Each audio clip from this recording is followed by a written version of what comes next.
Bismillahirrahmanirrahim. Assalamualaikum warahmatullahi wabarakatuh. Alhamdulillah Alhamdulillah Rabbil alamin wa bihi nasta'in ala umuri dunya waddin. Assalatu wassalamu ala nabiyyina Muhammadin wa ala alihi wa sahbihi ajma'in. Subhanaka rabbana la ilma lana illa ma 'allamtana innaka antal alimul hakim. Fazidna ilma warzuqna fahma ya alim ya hakim ya rabbal alamin. Allahumma faqihna fid din wa 'allimna ta'wil. Allahumma bika amsayna bika asbahna bika nahya bika namut wa ilaikal masir. Amsayna wa amsal mulku lillah walhamdulillah wa la hawla wa la quwwata illa billah. Nas'aluka ya Rabb khaira ma fi hadhihi al-lailati wa khaira ma ba'daha. Allahumma inna na'udzu bika min syarri ma fiha wa syarri ma ba'daha. Allahumma inna na'udzu bika minal ajzi wal kasal wa su'il kibar wa 'adabin fin nar wa 'adabin fil qabr. Allahumma ma amsa bina min ni'ma wa bi ahadin min khalqik faminka wahdak falakal hamdu wa lakas syukur. Allahumma inna nas'aluka ilman nafi'a rizqan tayyiba amalan mutaqabbala. Allahumma salli wa sallim ala sayyidina Muhammad wa ala ali sayyidina Muhammad walhamdulillahi rabbil alamin.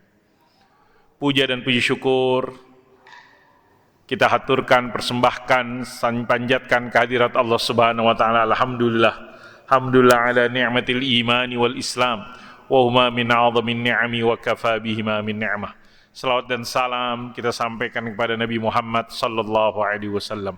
Allahumma salli wa sallim wa barik alaihi. Jamaah Masjid Al-Hidayah, kita masih berada di bulan Rabiul Awal. Bulan Rabiul Awal di Indonesia disebut juga dengan bulan Mulud. Bulan Mulud. Di Masjid Al-Hidayah udah Maulid? Belum, mungkin ya ada. Banyak masjid ngadain Mulud. Di Bogor sendiri ada Mulud di Empang, kalau yang pernah hadir. Ada yang pernah hadir? Itu kemarin tuh, Selasa malam Rebu sama Rebu pagi siang. Itu kalau yang kemarin lewat Empang, jangan heran, jangan kaget kalau padat macet. Kenapa? Ya, emang itu ritual tahunan. Kalau hari Sabtu ini ada di Condet, salah satu tuh yang kita pahamin titik-titik maulid-maulid besar yang ada di Jabodetabek. Salah satunya di Bogor di Empang, salah satunya di Jakarta itu ada di Kuitang, di Condet, di mungkin luar Batang, tempat-tempat yang di situ banyak berkumpul orang-orang habaib turunan Yaman rahimahumullahu ta'ala.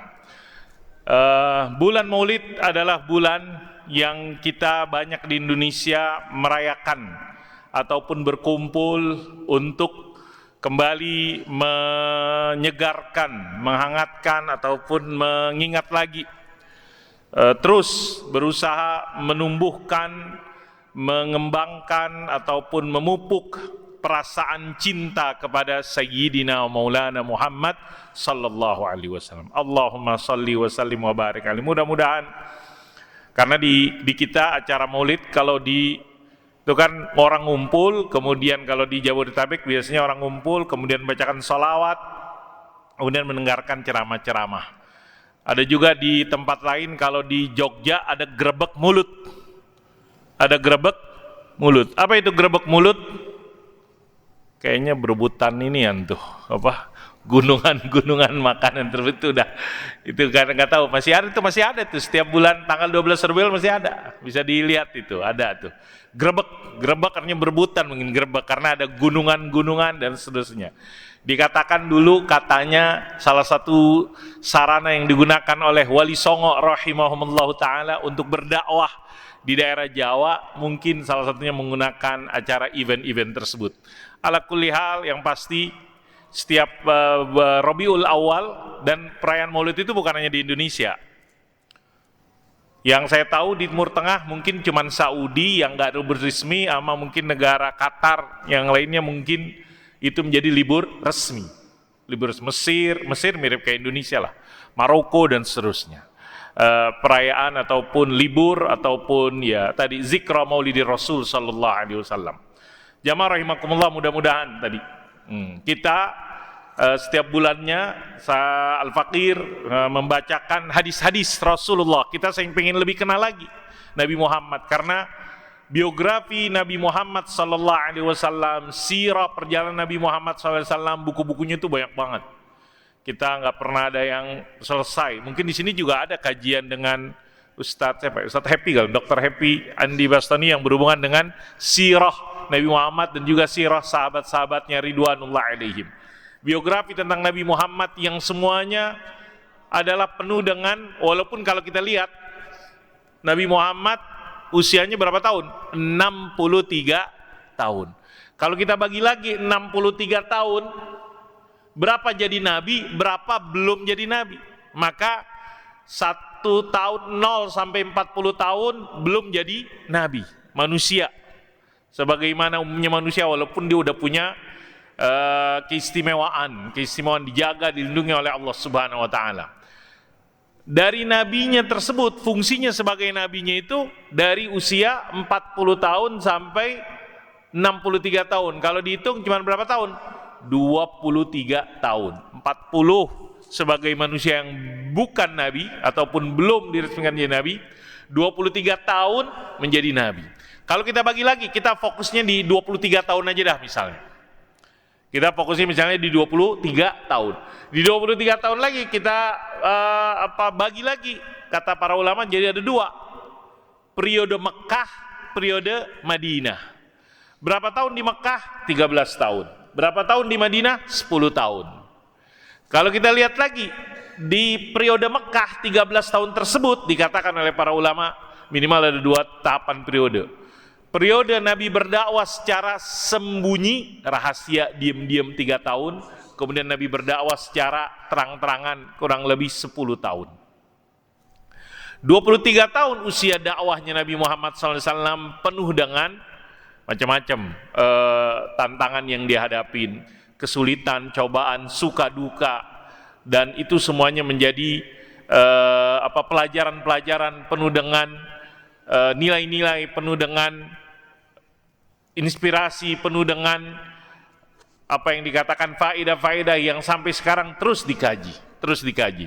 Jadi para ulama menyusun buku-buku hadis tersebut, menyusun buku-buku tentang sirah nabawiyah banyak banget, sampai saya nggak tahu kalau misalnya bapak-bapak pernah ada yang punya buku sirah nabawiyah, buku sejarah Nabi Muhammad SAW yang buku karangannya banyak banget. Mereka-mereka yang para ulama, tokoh-tokoh yang menulis tentang Nabi Muhammad SAW, kepribadiannya, tindak tanduknya, perilakunya, akhlaknya, perlakuannya, kehidupannya, perkataannya, dan seterusnya.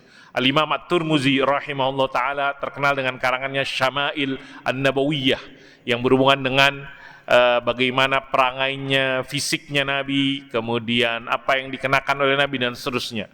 Dan yang lain-lain yang ditulis oleh para ulama rahimahumullah ta'ala untuk mengenalkan kita kepada pribadi Nabi Muhammad sallallahu alaihi wasallam. Allahumma salli wa sallim wa barik ala Sayyidina Muhammad wa ala ali Sayyidina Muhammad. Kita berdoa mudah-mudahan kita mendapatkan oleh Allah Subhanahu wa taala kenikmatan untuk berjumpa Nabi Muhammad SAW. Pengen ketemu Nabi.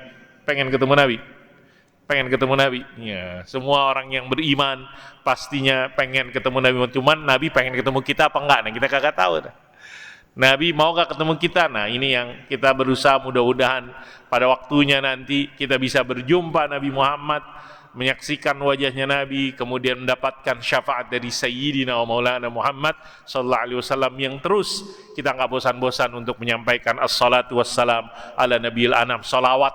Bicara tentang salawat, Bapak Ibu sekalian, banyak banget salawat yang yang dikarang, disusun oleh para ulama, tokoh-tokoh dalam rangka menggambarkan perasaan, dalam rangka menumbuhkan cinta kepada Nabi Muhammad SAW. Dulu saya masih kecil, selawat yang populer, salawat Badar, salatullah salamullah ala, itu kan populer tuh di kita, ala Thaha Rasul. Ketika saya di pondok dibiasakan baca salawat yang sekarang dipakai untuk yang pernah di sini dipajang gede tuh di komplek di rumah siapa tuh? Wa ashghili zalimin bizzalimin. Pernah lihat gak salawatnya? Kan ada kan? Yang di rumah siapa pernah lihat tuh dipajang ada salawat di bukit di sini ada. Allahumma sholli ala sayyidina Muhammad wa ashghili zalimin bizzalimin wa akhrijna min bainihim salimin wa ala alihi wa sahbihi ajma'in. Beberapa tahun terakhir ini terkenal salawat busyra. Apa salawat? Allahumma salli wa sallim ala sayyidina Muhammadin sahibil busyra salatan tubashshiruna biha, dan seterusnya. Gak ada yang hafal kali. Anak-anak biasanya hafal, sering. Karena apa? Dipopulerkan dan yang lain-lain. Dulu ketika kita mondok juga diajarkan salawat al-fatih. Allahumma sholli ala sayyidina Muhammadin al-fatih lima ughliq, al-khatim lima sabaq. Dulu juga guru-guru kita mengajarkan salawat kamilah, salatan kamilah, wa sallim salaman taman ala sayyidina Muhammadin alladhi tanhallu bil luqat wa tanfariju bil qurab. Ada juga salat munjiyah, tunjina biha min jamil ahwali wal afat wa taqdidan yang lainnya yang saya banyak kagak tahu juga. Untuk menggambarkan jamaah rahimakumullah bagaimana ekspresi ya mungkin. Ketika kalau Nabi ngajarin selawatnya seperti yang kita baca di dalam sholat. Itu doang ketika sahabat nanya, ya Rasulullah gimana selawat? Ini yang baca tersebut. Terus Nabi melarang nggak untuk kita misalnya orang mengekspresikan salawat tersebut? Nah ini yang Nabi nggak ada larangan, nggak boleh bikin salawat misalnya.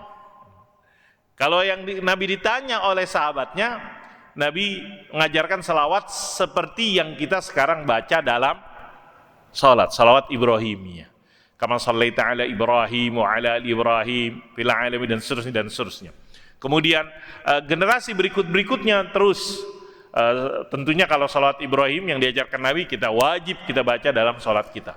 Kemudian salat-salat yang lain tersebut adalah bentuk, mungkin bahasanya yang disebut adalah tawassul, menjadikan bacaan salawat tersebut sebagai sarana wasilah tawassul untuk tujuan-tujuan. Misalnya salawat tibbil qulub wa dawaiha wa afiyatil abdan, biar mendoakan bagaimana dengan salawat tersebut Allah Subhanahu wa taala memberikan kepada kita kesembuhan dari penyakit. Tibbil qulub wa dawaiha wa afiyatil abdan wa shifaiha. Kalau salawat tadi ketika mungkin asghilil zalimin bizalimin, ketika banyak didapatin ada orang-orang zalim, ada gak orang zalim? Makanya dulu salawat asghilil zalimin dan mengatakan salawat untuk demo tuh. Kalau demo orang bacanya salawat asghilil zalimin bizalimin. Karena apa? Mengekspresikan, menunjukkan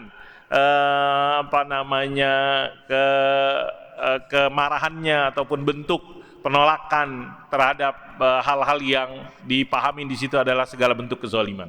Ini contoh sederhana bagaimana, dan mungkin nanti akan berkembang lagi salawat-salawat yang lain yang disusun ataupun dituliskan, diekspresikan dalam rangka tadi menguatkan, mengokohkan, memantapkan kecintaan, sehingga dengan harapan semakin banyak nyebut-nyebutin Nabi, semakin banyak orang bersalawat kan semakin banyak nyebutin Nabi Muhammad sallallahu alaihi wasallam, maka semakin Allah Subhanahu wa taala kuatkan kecintaan. Karena apa? Innallaha malaikatahu yusholluna 'alan nabi ya ayyuhalladzina amanu shallu 'alaihi wa sallimu taslima. Disebutkan oleh para ulama, tidak ada sebuah amalan yang Allah mencontohkan kecuali salawat. Sungguhnya Allah dan para malaikat bersalawat.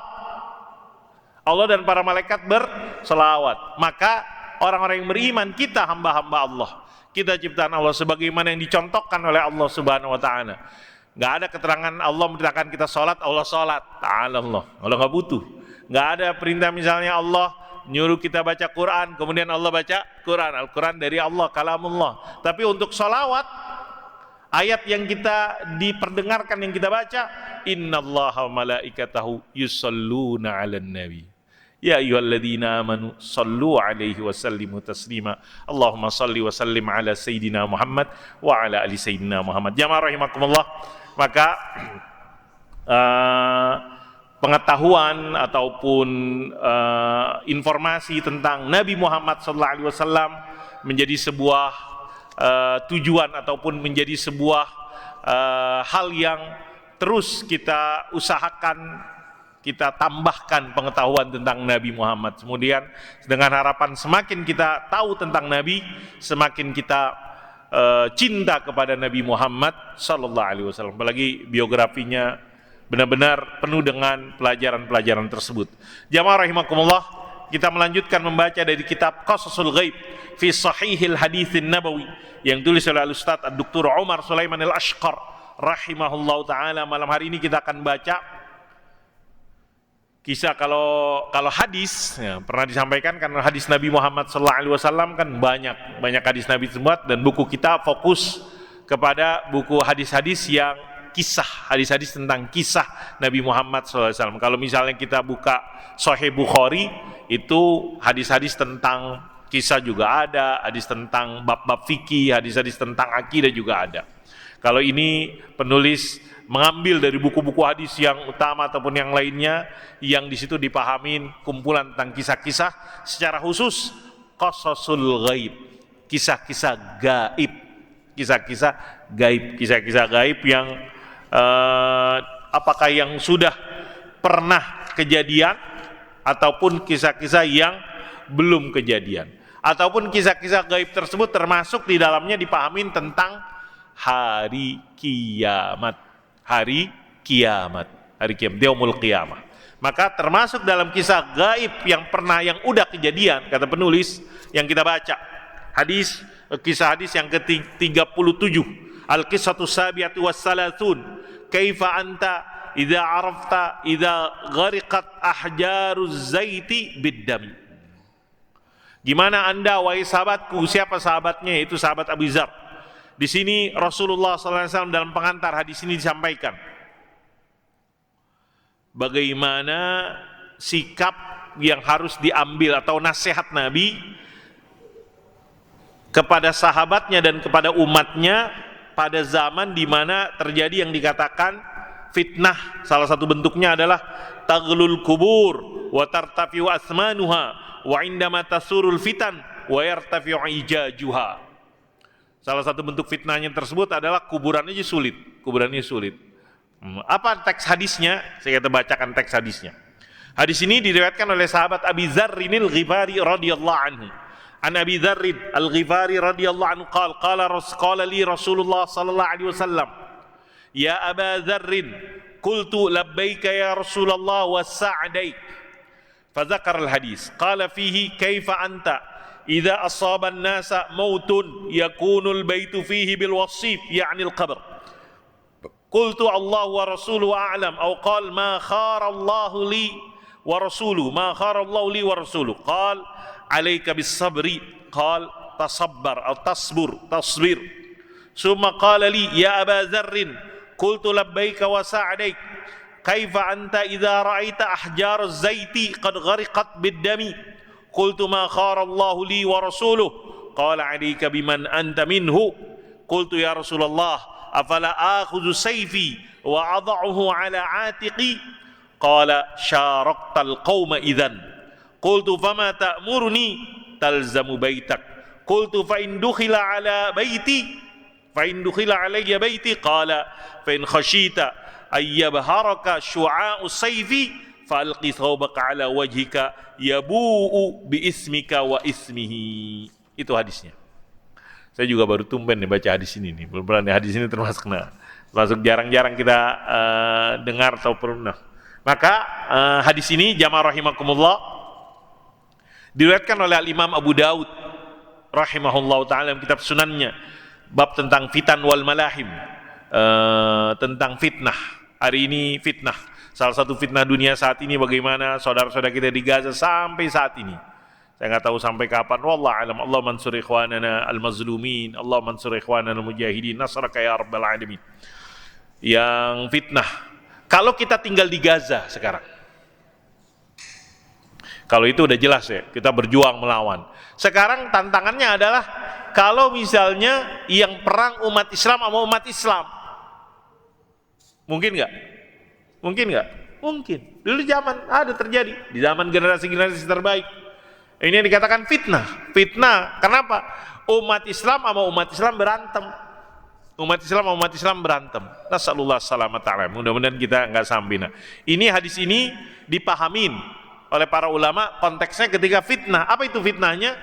Umat Islam dengan umat Islam berantem, perang. Warga Bukit Cimanggu perang dengan warga Yasmin. Nauzubillah. Gedean mana? Yasmin atau Bukit Cimanggu? Hah? Gede-gede juga lah. Bukit Cimanggu luas, nama-nama terus. Yasmin juga ada berapa sektor. Itu kan, nah ini fitnah tersebut. Apa hadisnya tadi? Sahabat Nabi Abi Zarrin radhiyallahu anhu. Kata Nabi kepada sahabat Abi Zarrin, ya Aba Zar, wahai Aba Zar. Kata sahabat Abu Zar, labbaika ya Rasulullah wa sa'daik. Ini ungkapan labbaik ya. Yes, mungkin bahasa kita siap, mungkin bahasa betul labbaik. Mungkin saya menyambut atau apa gitu misalnya. Nah, kemudian dia menyebutkan hadisnya. Kemudian salah satu poin di dalam hadis tersebut, gimana engkau jika menimpa manusia mautun yakunul baitu fi bil wasif ya'nil qabr.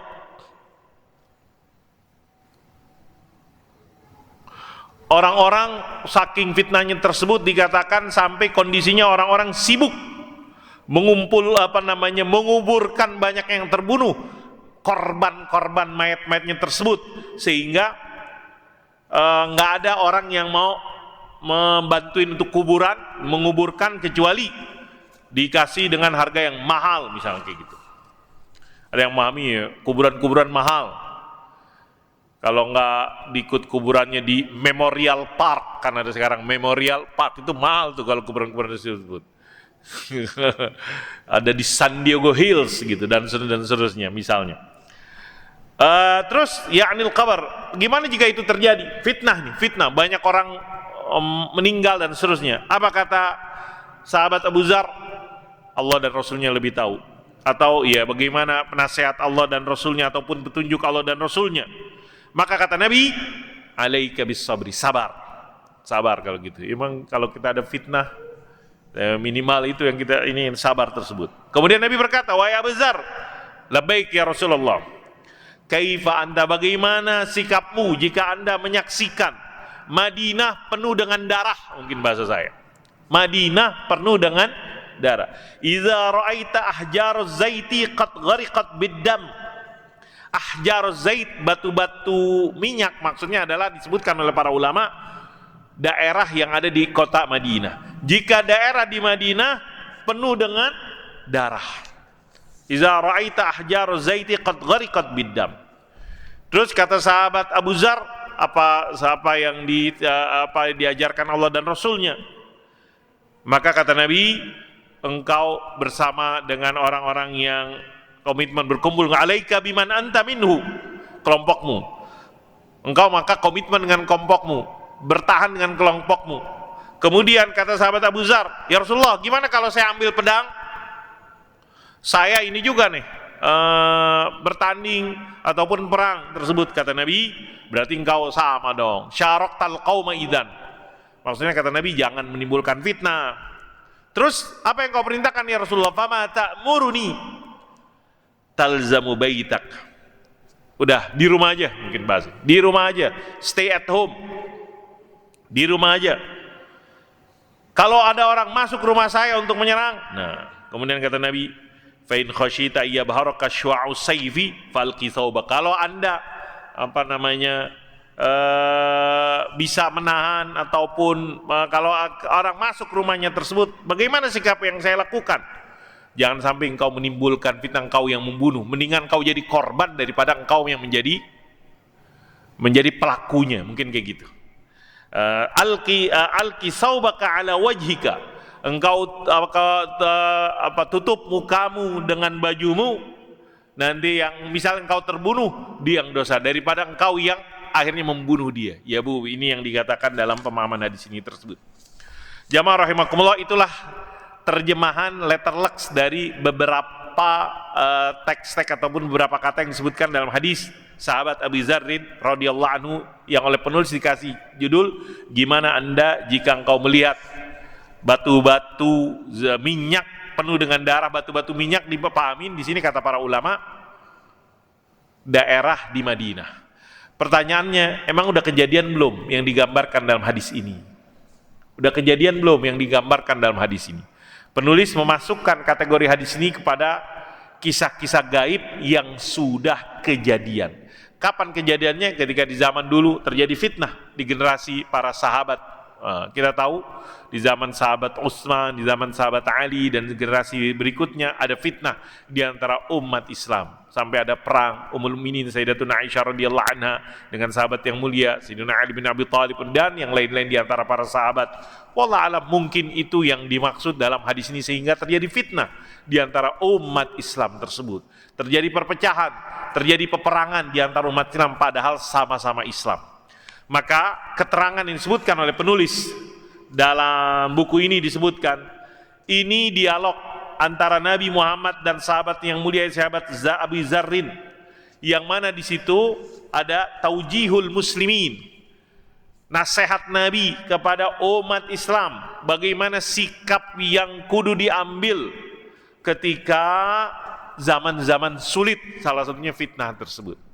Kalau ketahuan, kalau kayak misalnya sekarang, kalau kita di Gaza, di Palestina, jelas perang melawan para penjajah tersebut. Perang, kalau bisa perang, kita perang tersebut.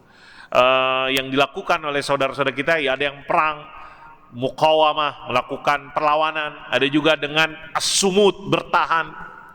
Sekarang kan mereka dipaksa untuk mengosongkan daerahnya, rumahnya. Karena apa? Diserang, dibom dan seterusnya, biar meninggalkan. Yang sekarang lagi ditingkatkan terus oleh penjajah di daerah yang dikatakan Madinah Gaza, kotanya Gaza, ataupun secara khusus mungkin kelurahan, kecamatan, kampung Gazanya tersebut, di antara jalur Gaza tersebut. Nah, maka disebutkan di sini idza ghalatil kubur, ketika orang mati membutuhkan biaya, harga kuburan mahal. Dulu dikatakan kuburan itu gratis. Bahkan di kampung-kampung sekarang mungkin masih ada orang kuburan nggak perlu bayar. Tapi wa kana keluarganya, kerabatnya, tetangganya yang yang nanganin, yang bantuin, nolongin, sehingga keluarga mayit nggak perlu mikirin bagaimana kuburan, biaya dan seterusnya. Kemudian maka Rasulullah SAW bertanya kepada sahabat Az-Zar ketika ada kondisi fitnah di mana kuburan jadi mahal, sehingga untuk nguburin aja biayanya begitu mahal. Dan ini kata penulis, ya hari ini ada keadaan di mana, kondisi di mana di beberapa daerah yang dikatakan kuburannya mahal. Kuburan satu hal, gali kubur juga satu hal. Maka kalau itu kejadian, Nabi menasihatkan kepada sahabatnya untuk bersabar kalau dia mengalami dan hidup pada zaman kayak gitu. Idza habbatil fitnah 'alal ummah, ketika umat Islam terjadi fitnah, misalnya sampai ke kota Madinah, maka Nabi nasihatkan kepada sahabat Abu Zar untuk as-sukun, jangan ikut-ikutan, menghindar, tinggal aja, stay at home. Kenapa? Karena ini tadi susah nih, nanti akhirnya kita menjadi pelakunya, kita ikut-ikutan tersebut. Wa yakun mislu khair ibn Adam, jadilah anak Adam yang baik. Kita tahu di dalam Al-Quran itu kan diceritakan dua anak Adam, Qabil dan Habil. Satunya jahat, satunya nggak ngelawan. Lain basatta ilayya kali taktulani, kalau engkau wahai Qabil, ya kan, Qabil apa Habil, ya kan, kalau engkau mengeluarkan tanganmu, memukulku, maka saya nggak akan melakukan yang itu. Ma ana bibasiti yadiya ilaika liaqtulak. Jadilah kita seperti anaknya Nabi Adam yang baik. Wa qala Rasul, dan Nabi juga mengatakan kepada sahabat Abi Dzar radhiyallahu anhu, kalau misalnya kondisinya kayak gitu, kalau misalnya Anda takut an yabaharaka syu'us sayfi, kita dikalahkan, dibunuh oleh pedang tersebut, lawan tersebut, maka kita tutupin muka kita. Kalaupun kita terbunuh, biarlah yang membunuh itu yang menyelesaikan kesalahan. Maka jangan sampai kita ikut-ikutan fitnah. Walau ada bidzalika la yuqtal. Jadi walaupun gara-gara kita menahan diri untuk tidak ikut fitnah tersebut, menyebabkan kita terbunuh. Ini gitu. Walau adda bihi dzalika ila an yuqtal. Sebagaimana kalau tadi, misalnya kan ada cerita dua anak Adam yang disebutkan dalam Al-Quran. Watlu alimna ba'abnai Adam idh qarraba qurbanan fatuqubila min ahadim wa lam taqabbal min al. Satu kan gue pukul lu. Yang satu gue gak mau pukul. Tapi kalau yang satu juga sama-sama gue pukul lu, gue juga pukul lu. Ngerti gak? Berarti ya bisa jadi tuh dua-duanya yang. Jadi ada satu daripada anak Adam yang mengatakan la imbasatta ilayya yadaka litaqtulani, kalau engkau memukul dengan tanganmu untuk membunuh aku, saya tidak melakukan itu. Ma ana bibasiti yadiya ilaika liaqtulak. Enggak, saya enggak mau. Sampai kayak gitu. Kenapa? Ini fitnah. Jadi kalau misalnya kita udah ini dan seterusnya, maka udah kita tutup mata kita, kemudian walaupun kita akhirnya terbunuh, wal'iyadzubillah, kita berlindung kepada Allah Subhanahu wa taala, maka itulah yang dipahami dari hadis ini tersebut. Jamaah rahimakumullah, beberapa pelajaran disebutkan oleh penulis dari hadis singkat itu dan keterangannya. Yang pertama, kalau kondisi dikatakan di sini ada 4. Iza ghalatil kubur wasbat zata samanin bahil fa'alal mar'i ayyasbir ala mithli dzalik. Jika kondisi fitnah berat sampai saking beratnya harga-harga, mungkin bahasa kita inflasi. Tahu gak inflasi? Inflasi itu kan artinya apa? Harga-harga mahal. Sampai kuburan mahal. Apa sikap kita kalau inflasi? Kalau Prabowo langsung menterinya yang baru, apa yang dilakukan oleh menteri yang baru?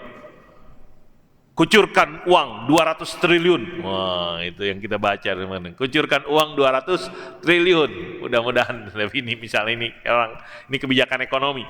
Kalau misalnya kita menjadi orang awam, rakyat biasa, ketika fitnah, harga-harga mahal, harga-harga tinggi, ya udah. Innalillahi wa inna ilaihi raji'un, sabar. Wa basyiris sabirin alladzina idza asabathum musibah qalu inna lillahi wa inna ilaihi rajiun. Maksudnya sabarnya juga jangan sampai sabarnya akhirnya kita maksiat, tetap sabar. Kemudian yang kedua, idza habatil ya, ketika terjadi fitnah yang sampai pertumpahan darah. Jadi tadi di negara Islam perang antara umat Islam, terus orang mukmin yang baik kata Nabi hindarin, jangan sampai ikut-ikutan. Karena apa? Nanti engkau membunuh orang Islam, kacau. Bunuh orang Islam, kita jauhkan diri. Kemudian ini juga mengisyaratkan tentang fitnah yang terjadi dulu di Madinah. Setelah Nabi wafat, tantangannya adalah fitnah di antara sahabat-sahabat Nabi Muhammad SAW, sehingga salah satu bentuk fitnahnya tersebut yang dikatakan idza ghariqat ahjaruz zaiti biddam, penuh ataupun tenggelam dengan darah. Banjir darah mungkin istilah sekarang ada orang menyebutkan istilah banjir darah tersebut.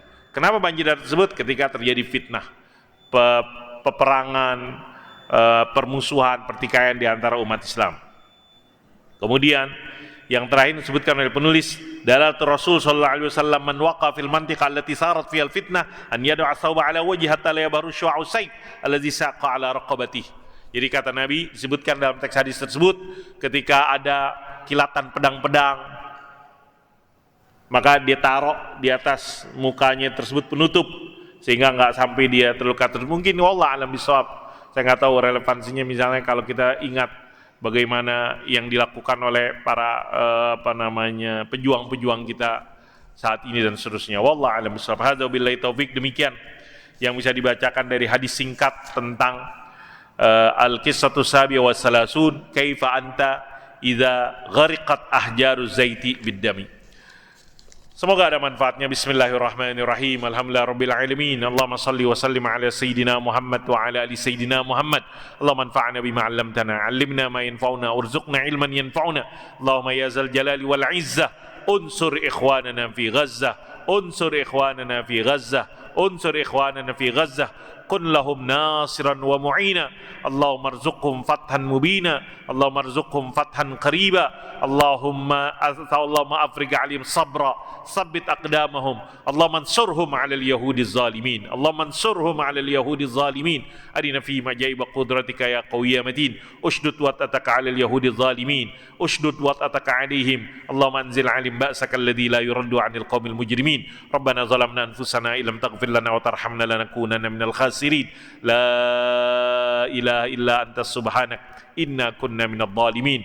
Rabbana ighfir lana ya Rabb wa liwalidina wa limuallimina wa liikhwanina alladhina sabaquna bil iman wa la taj'al fi qulubina ghillan lil ladzina amanu rabbana innaka raufur rahim.